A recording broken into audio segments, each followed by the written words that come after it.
छोडी के हो तँलाई ठीक छौ नि के समस्या त छैन नि केटाकेटी ठुला भए एक्लै मुस्कुराउन थाले टोलाउन थाल्यो भने केही न केही पक्कै भएको हुनुपर्छ भनेर आमा बाउले बुझ्नुपर्छ तर ठुली चाहिँ भइस् तर बुझ्ने चाहिँ भइनस् अब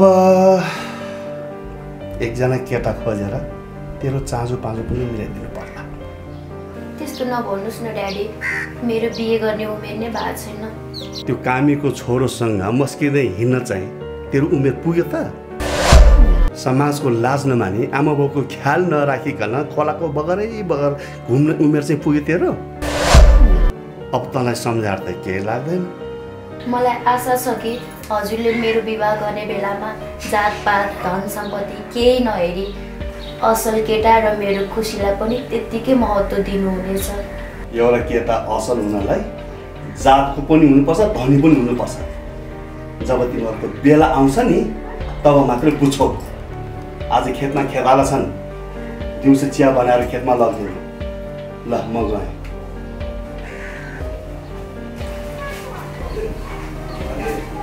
आफू चाहिँ भने त्यो केटालाई सम्झिँदा पनि यत्रो गाली खानुपर्छ ऊ चाहिँ भने कुन चाहिँ केटीसँग मस्किँदै होला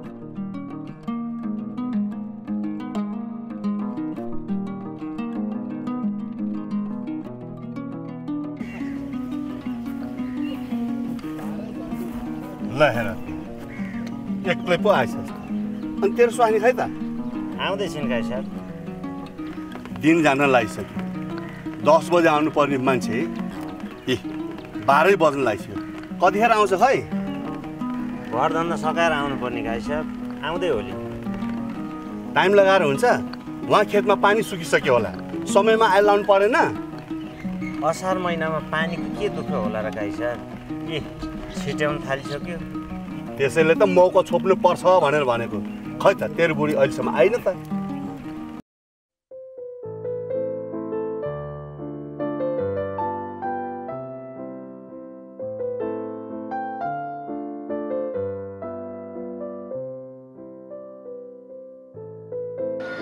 काजी साहबले फेरि काम गर्न बोलाउनु भएछ।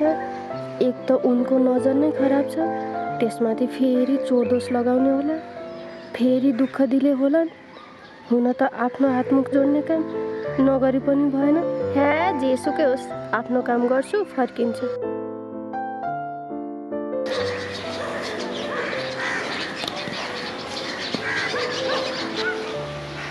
भाउजू कता जान लाग्नु भएको टोलाउँदै?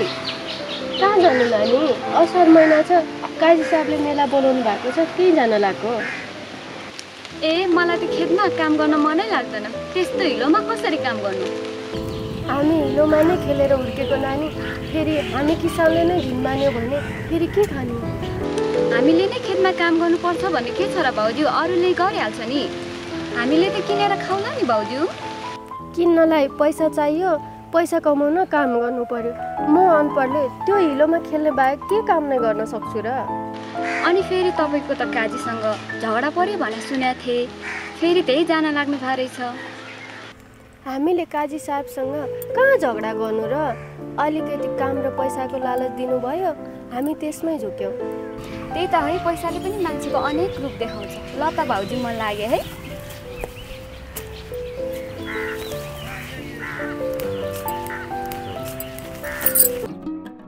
ढिला आकी छौ नि, भरे पनि ढिलासम्म काम गर्ने कुरा बुझ्या हो नि।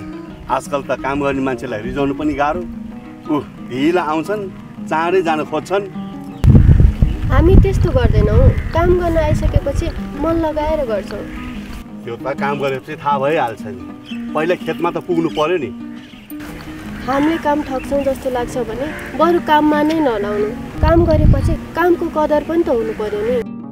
अब कदर त गर्नै पर्यो नि, असारको बेला छ, नभए खेताला पाइँदैन। अब के गफै गरेर बस्ने कि हजुरहरू लाग्ने हो खेततिर? हुन्छ नि काजी साहब, जाउँ न त अब। ल जाउँ। सुनौलो बिहानी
राहुल, यो के गर्न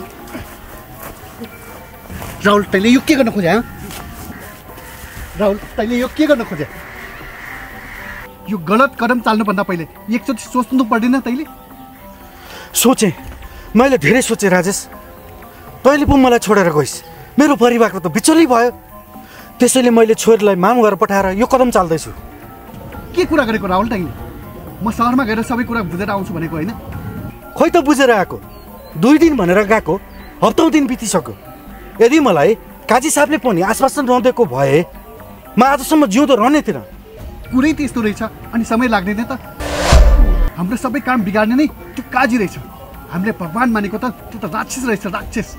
हामीले क्रस सञ्चालन गर्नेदेखि नै भाँचो हाल्ने नै त्यो काजी रहेछ। हामी गाउँमा चाहिँ ऊभन्दा सम्पन्न हुन्छ भनेर हामीलाई पावर लाएर उसले चाहिँ हाम्रो काम रोक्या रहेछ। अहिले पनि हाम्रो क्रस सञ्चालन गर्न नदिन सम्पूर्ण जालचेल गर्ने त्यही काजी हो, काजी। के रे, यो के भन्दैछौ राजेश तिमी? म एकदम ठिक भन्दैछु राहुल। हाम्रो क्रस सञ्चालनको सबभन्दा ठुलो समस्या भनेको त्यो काजी रहेछ, काजी। त्यो काजीले देख्छ अब हामीसँग चोरी खोजीको नतिजा।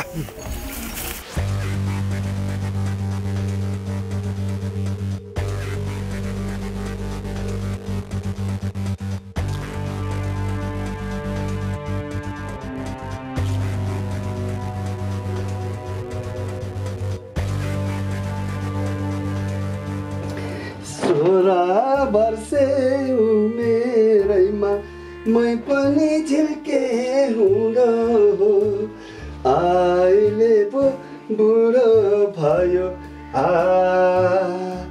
अहिले पो बुढो भयो 16 वर्षे उमेरैमा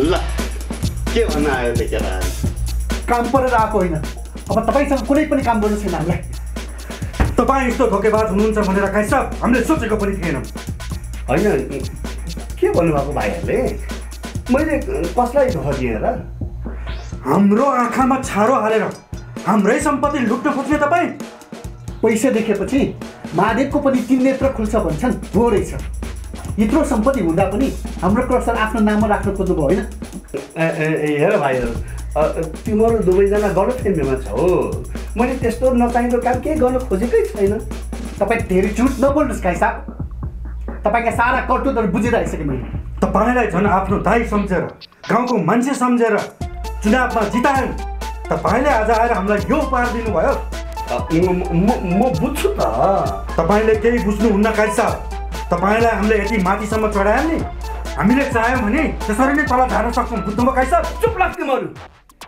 झन् भाइहरू भन्यो माया गर भाइहरू भन्यो माया गर झन् टाउकोमा टेक्न खोज्दो रहेछ तिमीहरूको जब 2 भोटले म माथि चढ्छु कसरी चाहँदो रहेछ ल चाह त मैले होइन भन्दा पनि तिमीहरू त हो कि हो भन्छ ल हो के गर्छ तिमीहरू कहाँ जान्छ तिमीहरू ल गर अझ त्यति मात्रै हो र म बाँचुन्जेल तिमीहरूको त्यो क्रसर म जसरी भए पनि चलाउनै दिन्न यदि चलाइहालेछ त भने पावर लाएर भने चाहिँ म बन्द गर्ने के को फुर्की लाउँछु तिमीहरू हो मैले गरेको तिमीहरूले मैले गरेको भने होइन अब पनि त्यो क्रसर मेरो नाममा गरिदिएन भने नि तिमीहरू दुवैजनालाई घर न घाटको बनाइदिन्छु घर न घाटको बनाउँछु भन्नु भने काई साहब अब हामी चाहिँ घरको तपाईँ चाहिँ घाटको विचार गर्नु बाँचुन्जेल चल्न दिन्न भन्ने होइन मरेपछि त चल्छ होला नि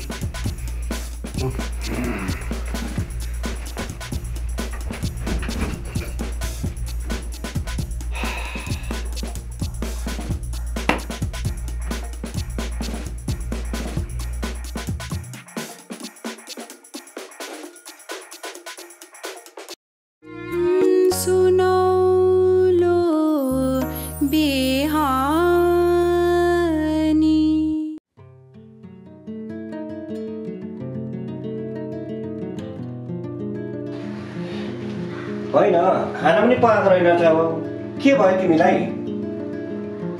आज बिहानैदेखि टाउको भारी भइरहेछ जचाउनु जाउँ न त यसरी बसेर हुन्छ र जचाउन गएर नि के गर्नु मनको चोट पिसै गराउने मलम त छैन होला उनीहरूसँग के भन्छौ तिमी के चोट लाग्यो मनमा तपाईँलाई थाहा नै त होला नि के चोट हो भनेर चोट दिने नै तपाईँ नै हो बुढाबुढीमा सामान्य कुरा त भइ नै हाल्छ के खान्छौ तिमी म पकाउँछु हिँड मलाई केही खान नै मन छैन तपाईँ पकाएर खानुहोस् मन छैन भनेर हुन्छ र छोरो पाउनु पर्ने ज्यान संसारको सबै नारीहरूले छोरा मात्रै जन्मायो भने यो सृष्टि कसरी चल्छ होला र खै आजसम्म कसैले एउटा छोरी भए मात्रै पुग्छ भनेको सुनेकै छैन मैले छोरी भए त टाउको पोस्ट मात्रै हो एउटा भए पुगिहाल्छ नि त्यसो भए अर्को सन्तान नपाउ न त एउटा छोरो त पाउनै पर्छ म गएँ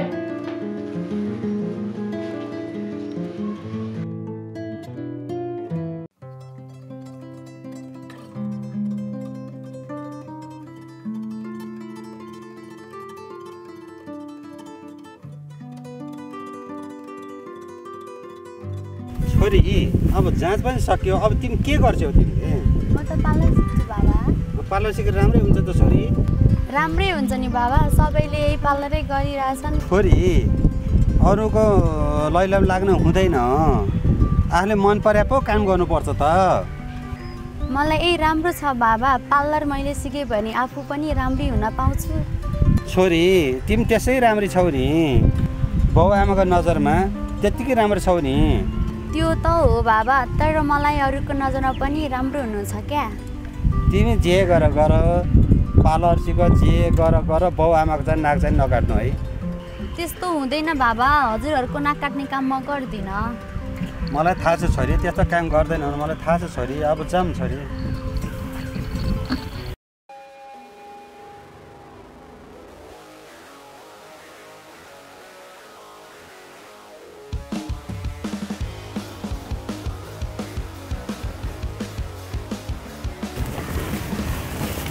सानो मालिक, हामीलाई त कसैले देखेको छैन नि त। यो मेरो एकदम स्पेसल ठाउँ हो। अहिलेसम्म त हामीलाई कसैले देखेन, अब कसले देख्छ? डिम्बालाई त उठाएर ल्याइयो, तर यसो खानपिनको व्यवस्था गर्नु पऱ्यो नि सानो मालिक। खानेको मात्र होइन, रहन सहन बसाइ ससाइ केको पनि कमी हुँदैन हुँदैन। तेरो हुने बेला सानो मालिक पनि भयो त। बिल्कुल बिल्कुल बिल्कुलै हो नि सानो मालिक। हात खुट्टै बाँधेर राखे पनि म फकाइकन आफ्नो बनाइहाल्छु नि। मैले माया गरेको मान्छे पो हो त। त्यो त हो नि सानो मालिक। हामीले यत्रो दुःख गरेको त्यो तपाईँको लागि त हो नि सानो मालिक। मेरो लागि हो त? तपाईँको लागि त हो नि सानो मालिक। यस्तो गोप्य कुरो मेरो मुखबाट फुत्केला, मेरो मुख टाल्नु पर्ने। तेरो मुखमा त होइन के टाल्छु, समय हुँदैन। साँच्चै सानो मालिक, समय आउँछ र? किन आउँदैन? आइहाल्छ नि। हिँड हवस्।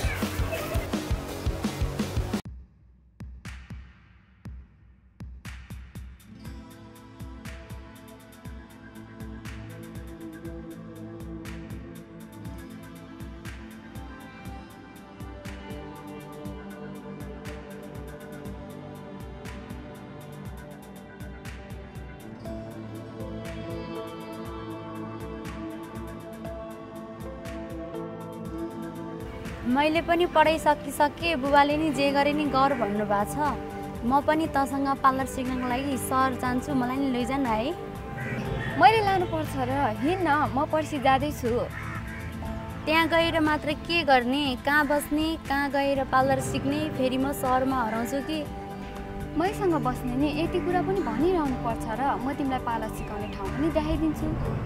थ्याङ्क यू यार, तैँले त मेरो ठुलो बुझ्ने कम गरिदिस्। यति सानो कुरामा पनि के को थ्याङ्क यू? तर म तस्तो बच्चैदेखिको साथी होइन र? साथी त हामी बच्चैदेखि हो नि, तर के गर्नु त सहर गएर पढिस्, म गाउँमै बसेर पढेँ। सहर गएपछि मानिसहरू परिवर्तन हुन्छ भन्ने सुनेको थिएँ। सहर त के, विदेशै गए पनि साथीहरूको माया त मनमा हुन्छ नि। है, तर के थाहा मनमा पनि अर्कैलाई राखिसकिस् कि? होइन, जे पनि बोल्छे। ल म घरमा गएर बाबासँग सल्लाह गर्छु, अनि म पनि तसँगै सहर जान्छु नि है। ए ल हुन्छ, जाऊ अहिले चाहिँ है।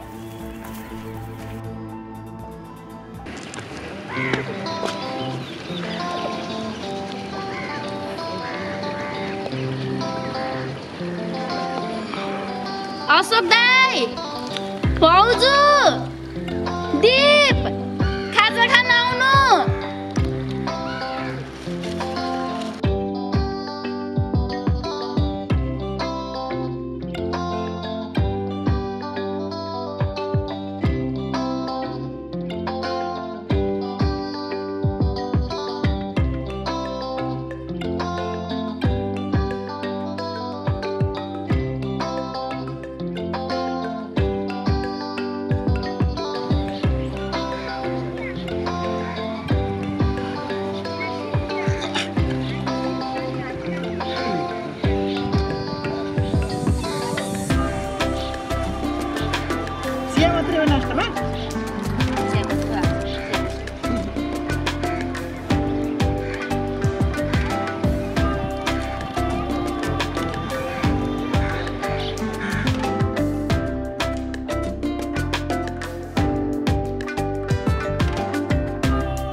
खाजा खाइसकेपछि सरासर मेलो अगाडि बढाउनु पर्छ, फेरि रोपाइँ गर्न नभ्याइएला।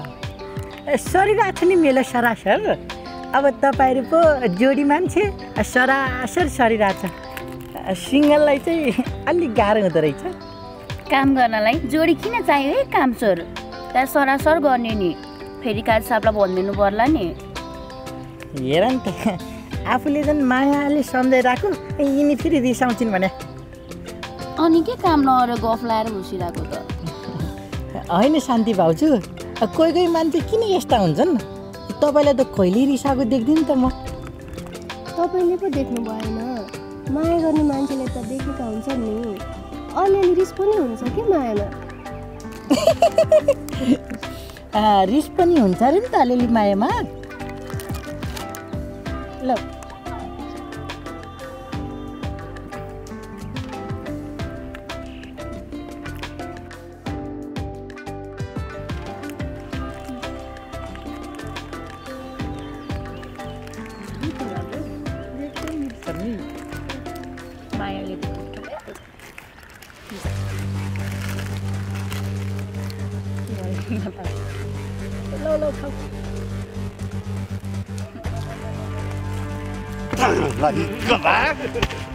मेरो खेतमा काम गर्न आएको कि मेरो छोरीसँग जिस्किन? काम गर्ने आएको नि कासा? ए गरिस् काम मैले देखाएको छैन? मैले देखाएको छैन भने थानेको काम गर्नु पर्ने गइहाल। आइन्दादेखि मेरो आँखा अगाडि पर्ने होइन। गरा उसै त आज मेलो ढिलो सरिरहेको छ काई सर। उसलाई नै लखाटेपछि त आज सकिँदैन। आज नसके भोलि सकिन्छ। भोलि पनि आउने तिमीलाई खन पैसा गरेर दिएछु, पुगेन? भोलि त अन्त्य मेला सारा छ काई साहब। ए मेरो भन्दा ठुलो रोपाइँ अरू कसैको छ यहाँ? मेरो भन्दा अरूको महत्त्वपूर्ण छैन, मेरो महत्त्वपूर्ण छ। आउने भोलि मेरो काम नसकुन्जेल कहीँ पनि जाने होइन। आउलिस घरमा, मैले जाने।